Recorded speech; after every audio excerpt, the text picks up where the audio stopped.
everyone, welcome to China Business Now, a 3-minute digest of what happened in China's business sector. Our program is presented by 21st Century Business Herald. I'm your host, Stephanie Lee. Our top stories today. It's a big day today for tens of millions of teenagers and their families.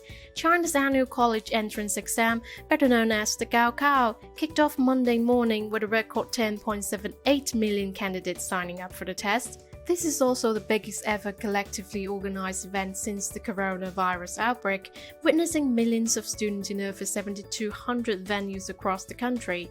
Local government at various levels have customized epidemic control measures. For example, in Guangzhou, where the latest cluster infections emerged, strict anti-epidemic measures are in place. More than 50,000 candidates and 7,000 people related to the exam in Guangzhou had completed 2 rounds of nucleic acid testing as of Sunday, and all relevant staff members have been vaccinated.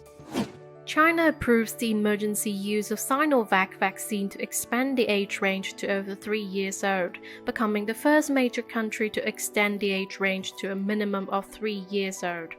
At least 70% of the target population in China is expected to be vaccinated against COVID-19 by the end of this year, said Zheng Yixing, deputy head of the National Health Commission.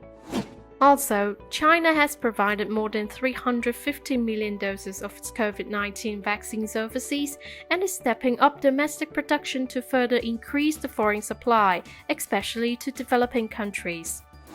Moving on with industry news.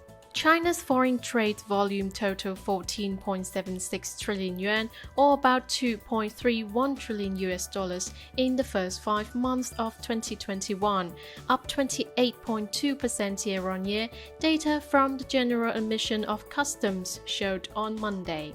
China's total foreign trade expanded 26.9% year-on-year to 3.14 trillion yuan in May, growing for the 12th consecutive month.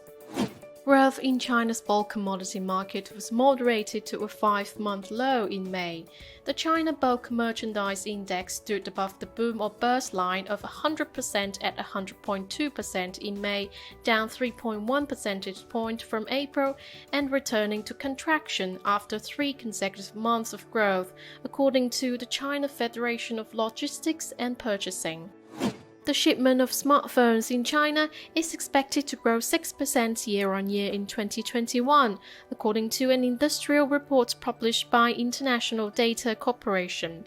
The company projected that China's smartphone shipment volume would contract in the second quarter and in the second half of the year.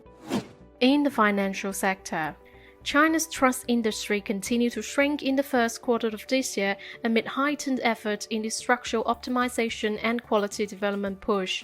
The country's total trust assets reached 20.38 trillion yuan at the end of the first quarter, down 4.46% year-on-year, data from the China Trustee Association showed. A quick look at the stock market. Chinese stocks closed mixed Monday, with the benchmark Shanghai Composite Index up 0.21% at 3,599.54 points. The Shenzhen Component Index closed 0.06% lower at 14,862.6 points. And that's it for China Business Now by 21st Century Business Herald. Thank you for joining us. Goodbye.